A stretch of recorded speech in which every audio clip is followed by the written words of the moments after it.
এই যে আজকে আমরা ঈদ পালন করতেছি, একজন ভাই প্রশ্ন করেছেন, হুজুর কুরবানি করার পরে কুরবানিদের গোশত আমরা কি হিন্দুদেরকে দিতে পারবো, বৌদ্ধ খ্রিস্টানদেরকে দিতে পারবো, অন্যান্য ধর্মের লোকেরা কুরবানির গোশত খেতে পারবে কিনা?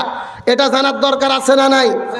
খুব ভালো করে বুঝবেন, ইসলাম মানবতার ধর্ম, ইসলাম হলো উদার ধর্ম, ইসলাম হলো মানুষের ধর্ম, কল্যাণের ধর্ম। আপনার এলাকার মধ্যে হিন্দু পাড়া আছে, এলাকার মানুষের মধ্যে হিন্দু আছে, বৌদ্ধ আছে, খ্রিস্টান আছে।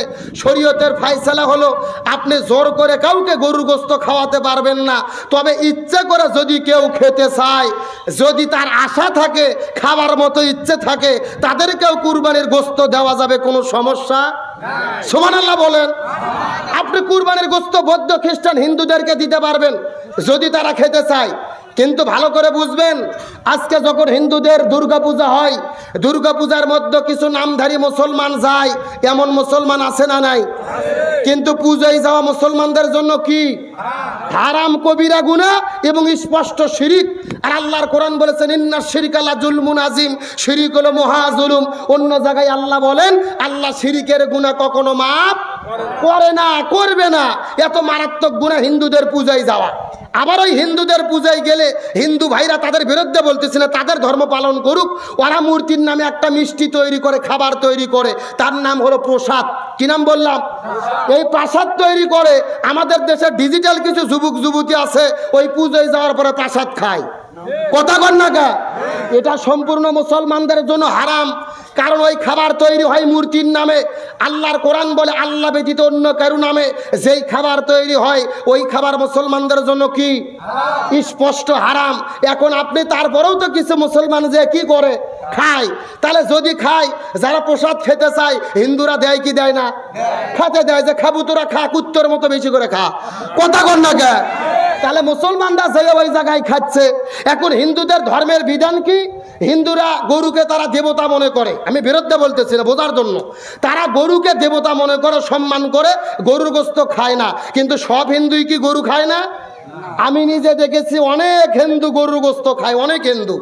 এখন তারা যদি ঈদের দিনে আপনার বন্ধু বান্ধব হয়, তারা যদি আপনার নিকট কেউ পরিচিত লোক হয়, ওরা যদি কুরবানির গরু গোশত খেতে চায়, আগে থেকেই গরু গোশত খায়, আপনি প্রয়োজনে এদেরকেও গরুর গোশত দেবেন, কোনো সমস্যা? কোনো সমস্যা? বাংলাদেশের কিছু কিছু বুদ্ধিজীবী আছে, হিন্দুদের দুর্গাপূজা আসলে বলে ধর্ম যার যার, উৎসব সবার। মানে মুসলমানদের কয় তোমরা পুজোয় যাও, উৎসব তো সবার জন্য। তা আমরা এখন হিন্দু ভাইদের বলি, তোমরা আমাদের উৎসবে আসো, মিলেমিশে গরুর গোশত খাই। কথা কন না কে? ও পুজো আসলে ধর্ম যার যার, উৎসব সবার। আর ঈদ আসলে ধর্ম যার যার, উৎসব সবার। এই ডাইলগ তোমরা মারো না। তার মানে এরা বুদ্ধিজীবী নয়, এরা বুদ্ধি প্রতিবন্ধী, এরা মুসলমানদেরকে মুশরিক বানাতে চায়।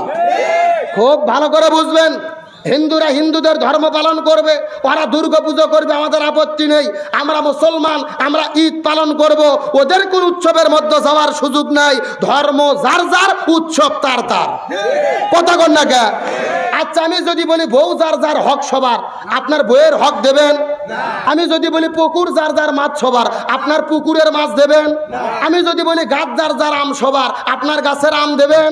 তে আপনি গাছের আম দেবেন না, পুকুরের মাছ দেবেন না, আপনি বইয়ের ভালোবাসার ভাগ দেবেন না, তে আপনি ধর্মের ভাগ দিচ্ছেন। এই স্পর্ধা আপনাকে দিল কে? জোরে কোন? আজকে আমার মুসলমান যুবক যুবতীরা মুশরিক হয়ে যাচ্ছে এই সমস্ত বুদ্ধিজীবীদের কথা শোনার পরে। এই জন্য আমাদেরকে সাবধান থাকতে হবে।